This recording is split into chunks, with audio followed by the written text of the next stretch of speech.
इन्होंने एक इंटरव्यू दिया था किसी चैनल को, तो हम इनके पास आए हैं।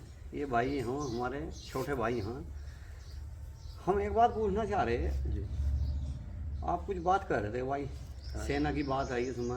हाँ जी। पहला तो हमारा एक आपसे ये सवाल है हाँ जी। कि जैसा जब से प्रधानमंत्री मोदी आए 2014 से, हाँ जी। तो नु कह रहे कि भाई सब जगह डंका बज रहा। हाँ जी। आप कह रहे ऐसा कुछ नहीं है, तो उसका हम कारण जानना चाह रहे कि डंका क्यों नहीं बज रहा। भाई सारे में डंका बज रहा। हाँ, डंका तो बज ही रहा जी। बज रहा डंका। हम्म। अरे एक बात तो बताओ भाई, डंका किस तरह से मानना है हम भाई? कौन सा डंका? जोन से वे अभ्यर्थी बेचारे वहाँ बैठे हैं धरनों पर, जब उनकी वैकेंसी लीक हो जावे या पेपर आउट हो जावे, उन पर डंका उन पर भी तो बजे जब वे धरना दे हैं वहाँ से, तो वो भी तो डंका ही है। तो वो तो बज रहा, बाकी वैसा डंका तो हमने देखा नहीं जिसे डंका कह रहे हैं, वैसा नहीं बजा कुछ भी। अच्छा, आपके नज़रों में जैसे पेपर लीक हो रहे, हाँ जी। तो यो गड़बड़ है मामला। ये देख लो, आप कोई सी भर्ती देख लो। एक तो अभी 68,000 69,000 वाली वैकेंसी 2018 की, अब तक भी केस चल रहे हैं उस पर। इसके बाद में फिर अभी रिसेंटली अगर देखो तो 62-63,000 वैकेंसी अभी कांस्टेबल की आई तो थी। प्रधानमंत्री जी ने मोदी की योजना चलाई, एक अग्निवीर योजना, हाँ जी। उसके बारे में क्या कहना चाहोगे? वो तो अग्निवीर तो एक डेमोन्स्ट्रेशन है, एक देश में एक इन्होंने परफॉर्मा दिखाया लोगों को कि भाई हम इस तरह की नौकरियां अब जा देंगे लोगों को। सिर्फ ठेका वाली जो ठेकाकरण कहते हैं ना, जैसे हाँ जी। इस तरह की नौकरियां ही मिलेंगी अब थोड़ी देर में, थोड़े दिनों में। अभी ये तो अग्निवीर बने, फिर शिक्षक वीर बनेंगे, बैंक वीर बनेंगे, रेल वीर बनेंगे, पुलिस वीर बनेंगे, मतलब सब वीर लगता चला जाएगा, बस नेता बचेंगे वीर से। अच्छा, एक बात हम और पूछना चाह रहे हैं आपसे, आपकी नज़रों में जी। कि जैसा इन्होंने भाई अब पेंशन ख़त्म कर दी, जी। पेंशन रही नहीं सरकारी स्कूल में, हाँ जी। तो जैसा नेताओं की पेंशन है यो क्यों है? इसके बारे में आप क्या करना चाहोगे? जैसा युवा हो, नौजवान हो, देश का आगे आने वाले टाइम पर भविष्य हो, तो पेंशन खत्म कर दी, और जैसा कुछ अनपढ़ हैं, पढ़े लिखे हैं, 5 वोट जनता ने वोट दी, हाँ जी। और जो वैसे जो मेहनत कर रहे पढ़ लिख कर जा रहे, जी। उन्हें तो पेंशन है हाँ नहीं, जी। और जो मान लो वोट दे दी, चलो बात खत्म होगी, और भाई विधायक बना दिया, सांसद बना हाँ जी, दिए, 40 दिन से ऊपर अगर कोई हो गया पेंशन हो जाए। पेंशन होगी। हाँ अगर एक बार बना एक बार पेंशन, हाँ, दो बार बना, बना दो बार, पेंशन। एमपी बन गया उसकी क्या इस पेंशन, चीज की हर उन्हें चीज। नेताओं को जरूरत है? भाई देखो ऐसा है, पेंशन का जो प्रथा चली थी, पेंशन इस वजह से दी जाया करती कि जैसा कोई आदमी मान लिया नौकरी कर रहा, उसने 35-40 साल नौकरी कर ली सरकारी विभाग में, किसी में भी वो, चाहे टीचर हो या फिर किसी बैंक विभाग में हो, तो 35-40 साल उसने सेवा कर ली देश की। उसके बाद वो हो गया बेचारा बुजुर्ग। अब बच्चे हैं मान लिया उसके 4, जितने भी 2 बच्चे 3 बच्चे, एक लड़का 2 लड़की, 2 लड़के 1 लड़की, इस तरीके से हो जा। अब मान लिया बुढ़ापा आ गया, उन्होंने उन्हें पाल भी दिए, उन्हें पैसा भी दे दिया, जोड़ के मकान दे दिया, आगे आने वाले समय में बच्चों का भरोसा तो नहीं होता। भाई कोई सेवा ना करे तो कम से कम वे इतने तो ना हो जाए कि भाई उनके हाथ पैर ही बंध जा बेचारों के, वे अपना आगे का जीवन भी ना सुचारू रूप से चला सके। तो आजीविका चलाने के लिए बुढ़ापे में ये पेंशन की प्रथा चल रही थी, इसके भरोसा आदमी को उसकी औलाद भी रोटी दे देती। अब इन्होंने ये भी खत्म कर दी, बेचारे वे लोग बाग बड़े परेशान है जिनकी पेंशन खत्म होगी इससे। और ये जो नेता वाली बात है, चलो ठीक है फिर रख लो पेंशन की, तो कोई ऐसी बात नहीं है। देश में इतना बड़ा देश है हमारा, कहीं किसी की पेंशन से 2-4 हज़ार नेताओं की पेंशन अगर हो भी गई तो उससे कोई ज़्यादा बड़ा नुकसान नहीं हो जाने का। लेकिन कम से कम ज़्यादा भी नहीं तो ज़्यादा भी नहीं भाई, पुलिस और ये BSF और CRPF, ये जो आर्म्ड फोर्स है, इंटरनल हो चाहे एक्सटर्नल हो, इन सब की पेंशन होनी चाहिए। बाकी अच्छा, जैसा किसानों की सब्सिडी सहज खत्म कर दी गवर्नमेंट, हाँ जी। और मजदूरों का सब मामला, गैस सिलेंडर, हर चीज़ की सब्सिडी खत्म कर दी, और जैसा नेता बन गया उसकी उसे टोल को भी फ्री, स्वास्थ्य में भी उसकी सब्सिडी, सब सुविधाएं मिली। टेलीफोन का खर्चा, कहीं गद्दों का खर्चा, कहीं पर्दों का खर्चा, गाड़ी का तेल का खर्चा, रसोई का खर्चा, उसमें सारी चीज़ दे रही। क्या नेता ये हमारे देश के इतने गरीब हैं कि जो गरीब जनता को तो वो सुविधा मिल नहीं रही, और नेताओं को क्यों मिल रही है वो सुविधा? देखो ऐसा है, किसानों की अगर आप सवाल कर रहे हैं कि किसानों की और आम आदमी की सब्सिडियां बहुत कम कर दी गई। अब इन्हें जो सुविधा मिल रही थी, मूलभूत सुविधाओं में आवे ये चीज़ें, इन पर रोक सी लगा दी और नाम चाह रहे कि ये चीज़ें रहेगी। उसका सबसे बड़ा कारण ये है कि देखो, अगर आपको लंबे समय तक किसी राजा को शासन करना किसी देश पे, और उसे एक विशेष वर्ग की पक्ष में रह के उसे ही कमवाना, उसे ही सब चीज़ें सुविधा उसे ही देनी है और खुद सुविधा लेनी, तो बड़े वर्ग को आपको वंचित रखना पड़ेगा। और वंचित आप ऐसे रख सको अगर उन्हें आप फाइनेंशियली सोर्स उपलब्ध अगर करा दी तो उनमें ताकत आ जाएगी। अगर उनमें ताकत होगी तो वे आपको करने नहीं देंगे जो भी आप काम करो, क्योंकि डेमोक्रेसी है हमारे देश में। अगर आप लोगों को दबा के रखोगे, पैसे से कमज़ोर रखोगे उन्हें, और उन्हें सिर्फ बस खाने और कमाने तक सीमित कर दोगे, तो फिर वे लोग जो हैं इससे बाहर सोच ही नहीं पाते कि हमें आगे देश में हमारी चीज़ें क्या है। अच्छा। तो इस वजह से ये चीज़ें होती आ रही इसमें। जैसा अगर मोदी जी ने कहा कि भाई मंगलसूत्र बहनों के छीन लेंगे, हाँ जी, इस पर क्या कहना चाहोगे आप?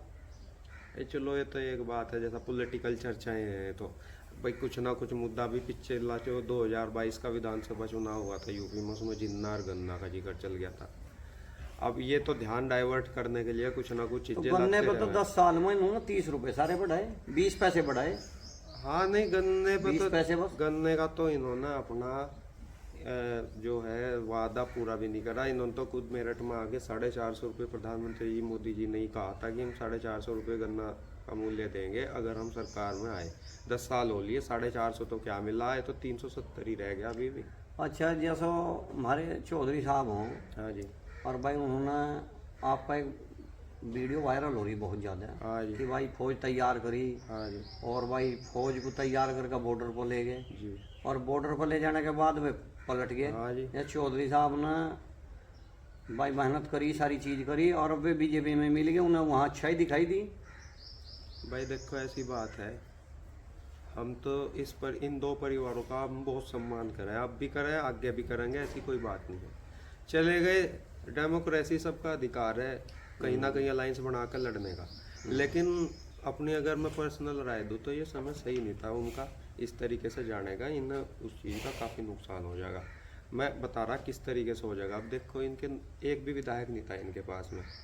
किसान आंदोलन की बदौलत और जो एंटी इनकम्बेंसी बीजेपी में थी, तो उसकी बदौलत इन्होंने आंदोलन की फसल काटी एक तरीके से। 9 विधायक इन्हें मिले उसमें, खुद ये राज्यसभा गए, तो कम से कम इनके उस सदन में भी चले गए, राज्यसभा में, संसद में भी चले गए, इनके नुमाइंदे यहाँ भी रहे, विधानसभा में भी। अब ये क्या सोचा पता नहीं, क्या किसने सलाह दी इन्हें। अब जिन्हें पानी पी का गाली, जिन्हें गालियाँ दे रहे थे, जिनके बारे में बता रहे थे कि ये तो गंजों को भी कंगे बेच दें, ये कर दें, वो कर दें, अब वहाँ जाके बैठ गए, उनके गुणगान करने लगे। अयोध्या का मंदिर बना दिया, हाँ जी। देखो आज तक बना नहीं था। तो अयोध्या के बारे में भी कोई 2 शब्द बताओ। अरे अयोध्या का मंदिर तो चलो अच्छी बात है, मंदिर बनाने में कोई दिक्कत नहीं है। मंदिर यहाँ भी बनाओ, और जगह बनाओ, मस्जिद भी बनाओ, गुरुद्वारे भी बनाओ, चर्च भी बनाओ, कौन रोक रहा है? इतना खूबसूरत देश है, डेमोक्रेसी है, आप यहाँ लोगों का अधिकार है अच्छे से पूजा करना। और हमारा देश तो एक तरह से वो बोल रहे हैं ना, निरपेक्ष, धर्मनिरपेक्ष है, तो सेक्युलर है हमारा देश, तो किसी को कोई रोक ही नहीं है। आप बना लो मंदिर, और जगह बना लो, कौन रोक रहा है उसमें? नहीं, अब इस आपने बारे देखो, में जैसा उसमें मैं बता, रोजगार या शिक्षा की बात कर रहे थे, हाँ जी, रोजगार शिक्षा पर आप क्या कहना चाहोगे? या मंदिर ठीक है या रोजगार शिक्षा ठीक हो? भाई मंदिर मस्जिद ठीक है या रोजगार शिक्षा ठीक हो? कोई फर्क नहीं पड़ता। पहले तो पॉलिटिकल पार्टियों को इस तरफ जाने में कोई फायदा नहीं है, ये इनका काम नहीं है। लेकिन अगर चलो कोई विवादित चीज़ रही है और उसका सुधार हो गया तो उसमें कोई बुराई नहीं है। पर हम तो ये कहना चाह रहे हैं भाई, आप उस पर ही क्यों ध्यान दिलवा रहे लोगों का? इधर भी तो देखो ना, जो समस्या है वे भी तो ठीक लोगों का करो। ध्यान तो मोदी जी ने पूरा दे रखा। हम कह रहे हैं कि भाई मुसलमानों के पूरे खिलाफ बयान दे रहे हैं कि मुसलमान खा जाएंगे और यो कर देंगे और वो कर देंगे, भाई वो और भाई ये गड़बड़ कर देंगे, है जी। भाई वो लेकिन मेरा मानना ये है, आपसे भी एक मैं अपनी विचार रखूं, हाँ जी, कि मुसलमान भाई तुम्हारे भाई हैं। आजादी की लड़ाई में उन्होंने हमारा पूरा साथ दिया हाँ जी, अंग्रेजों से। नहीं और ऐसा नहीं हो, आप देख रहे होंगे, मैं बहुत राजघराने आपको ऐसे बता दूं जो अंग्रेजों के साथ थे, आज वे अरबपति खरबपति हैं। और जो मुगल शासक थे या जिन मुसलमानी राज था, चाय बेच और रहे, जिन्होंने रेडी ठेली लगा रहे जी, बुरा हाल है उन लोगों का। हैदराबाद के निजाम ने हाँ जी, 5 टन सोना दिया था, 5 टन कुछ इतना जना 58 टन कुछ इतना सोना भी दिया था जब राड हुई थी। लाल बहादुर शास्त्री जी प्रधानमंत्री थे। हाँ जी। तो मुसलमानों ने तो हमारे देश में बहुत कुछ साथ दिया और आज भी बहुत कुछ कर रहे हैं बेचारे। अजीम प्रेम जी हैं, वे बहुत दान दे रहे हैं, लेकिन इतनी नफरत क्यों हो? देखो मैं बता क्या आपके मन में भी है या नफरत? देखो हम तो इंसानियत मानने हैं जी। बुरे और अच्छे लोग हर समुदाय में मिलेंगे आपको। तो अगर एक आदमी किसी समुदाय में खराब है तो उसे खराब नहीं कह सकते, अगर एक आदमी अच्छा है उसे अच्छा नहीं कह सकते। भाई सभी जगह सब तरह के लोग हैं। तो ये तो एक वोट बैंक साधने की बात है, पोलराइज करना वोट बैंक को कि भाई इस तरह की बात कर दी उस तरह की, इससे तो कोई तो सुधार इस बार तो लगता नहीं कि मुझे हिंदू मुस्लिम कार्ड चलेगा। नहीं। आपने अभी पूछी एक बात वो कि भाई इनका बहुत सहयोग रहा या नहीं रहा, तो देखो मैं बता रहा, मुसलमानों ने तो वीर अब्दुल हमीद का नाम सुना होगा, 1965 की लड़ाई में। परमवीर चक्र का मिला है वो उन्हें। तो मुसलमानों के खिलाफ ही जंगे लड़ी उन्हें। हाँ। उसके बाद आपने देख लिया होगा अशफाक उल्ला खां, वे भी ज्यादा पुरानी बातें नहीं हुई, 75-80 साल पुरानी। राष्ट्रपति रहे, मिसाइल मैन। अब्दुल कलाम हो गए। तो ऐसा तो है नहीं। और सबसे बड़ी आपको एक बारीकी की बात बता दूं, कोई नहीं बताने का,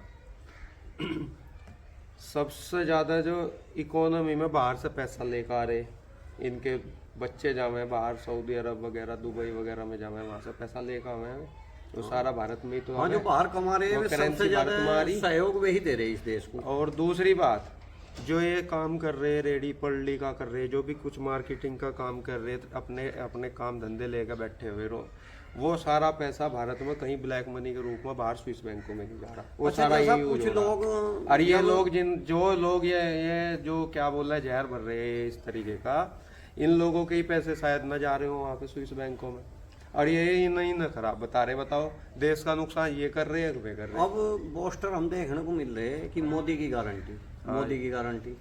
अब हमारे दिमाग में एक बात हो रही, 15 लाख रुपए की भी गारंटी थी, वो भी हम भी नहीं देख रहे, हमको भी नहीं मिली, किसी को भी नहीं मिली। नहीं वो तो मिलने की ही नहीं, क्योंकि वो तो अमित शाह जी ने ही कह दिया था कि तो जुमला था एक, अब तो उस पर तो कुछ चर्चा कर रही क्या।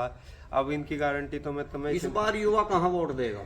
भाई युवा तो अब कहीं ना तो मुश्किल ही देगा वोट। अब की बार वो न सोच रहा इंडिया अलायंस को देख लो भाई, मिली जुली सरकार रहेगी, दबाव में थोड़ा काम करेगी, अगर नहीं मानने के तो अपना नुकसान रहेगा। तो हमारे भाई विक्रांत से एक बात हुई, बहुत बढ़िया चर्चा हुई किसी विषय पर, नौजवानों का जो रुख हो, विक्रांत भाई इस गांव का मुख्य चेहरा है और युवाओं के एक तरीके से नौजवान वर्ग के मार्गदर्शक भी हो। इसी के साथ धन्यवाद, नमस्कार।